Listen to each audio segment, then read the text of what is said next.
Salut les amis, réalisation d'un deuxième poisson mécanique maison. Cette fois-ci, j'ai pas fait de vidéo démonstration. On va faire tout simplement, de démonstration dans le sens de conception. Donc on a un hameçon simple planté à l'avant sur le côté. Derrière, au niveau de la nageoire dorsale du poisson de l'appât, on a mis encore une fois une pièce métallique, un cylindre métallique du même diamètre, de même épaisseur, pardon, de votre poisson, de votre appât que vous prendrez. Alors là, on n'a pas pris de colle, là, pour l'instant, on a mis du fil, ça tient très très bien. Et donc, poisson bionique, deuxième qu'on a inventé. Donc, vous voyez, il suffit simplement qu'une fois que votre fil est pris, voilà, il bouge en tous les sens. Puis deuxième truc intéressant aussi, c'est la façon dont la queue peut bouger si elle est vraiment tenue,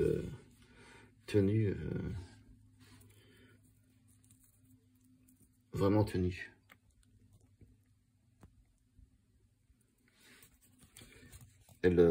Elle bouge complètement. Et ça aussi, c'est pas mal. Alors, je vous ai expliqué dans la première vidéo, au prix au savon, en toute honnêteté, personnellement, je ne vais pas me dépenser 300 boules pour une pièce bionique.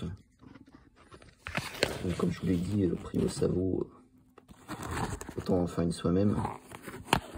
C'est pas compliqué à faire, hein. Vous prenez du fil de pêche, vous prenez un tchad, vous percez un trou, vous pouvez le faire vous-même. C'est pas pour ce que, c'est pas avec quoi c'est fait, quoi. C'est pas, ça vous vaudra pas très cher en fait en conception. Faut juste un peu d'imagination, du matériel, du fil, un hameçon. Ici, bon, si vous trouvez une pièce cylindrique, vous percez votre tchad, vous percez à peu près 3/4 niveau caudal. Vous prenez un fil, l'hameçon, vous le mettez sur le côté, vers l'avant. Vous prenez votre fil, vous passez le fil à l'intérieur de l'hameçon, comme vous faites habituellement. Ensuite, par la suite, une fois que ce fil sera passé, vous prenez le bout. Alors, bien entendu, il faudra faire l'inverse lorsque vous le prendrez. Imaginez c'est le bout de votre canne, le fil qui sera relié à votre canne, il sera déjà passé à l'intérieur de la queue en premier lieu, et l'hameçon sera fait en deuxième. Donc c'est l'effet sneak qui le bougera comme un vrai poisson dans l'eau.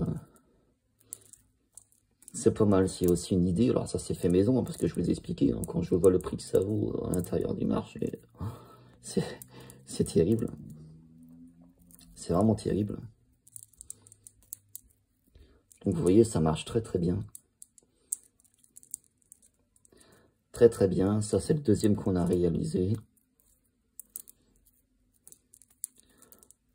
Il n'y a aucun souci. Alors, on fera une vidéo de démonstration, bien entendu, dans son milieu, dans les temps, suivant les tchads cyniques. Alors, c'est le même principe de la démonstration qu'on a fait en premier lieu avec l'autre. C'est exactement le même système. Voilà. L'hameçon planté de côté. Bien entendu, percé aux 3/4. Mettez une pièce cylindrique de la même épaisseur de votre tchad. Alors là, ça peut être un ressort, ça peut être n'importe quoi. Donc soit vous prenez la colle sur superglue ou la néoprène et vous la collez. Sinon, si vous n'avez pas le colle, vous prenez deux fils que vous enroulez. Vous prenez d'abord un fil que vous enroulez autour du haut du cylindre et vous faites la même chose avec le bas. Ça tient exactement pareil. Comme je vous ai expliqué le mécanisme tout à l'heure, vous passez votre fil, premièrement, qui est relié à votre hameçon, vous passez sur le côté gauche, voilà, il ressortira de l'autre côté du cylindre, voilà, Et c'est le fil qui sera raccordé à votre canne. Et vous aurez juste tout simplement à le faire bouger. Bon, apparemment, il n'y a pas forcément besoin de tête plombée. Donc, voilà les amis. Il n'y aura plus qu'à tester. On fera un essai dans 2 jours. Dans un étang. On testera, on verra si ça fonctionne, si ça mord. Alors là, franchement, ça sera vraiment l'apothéose. Je vous dis à bientôt les amis.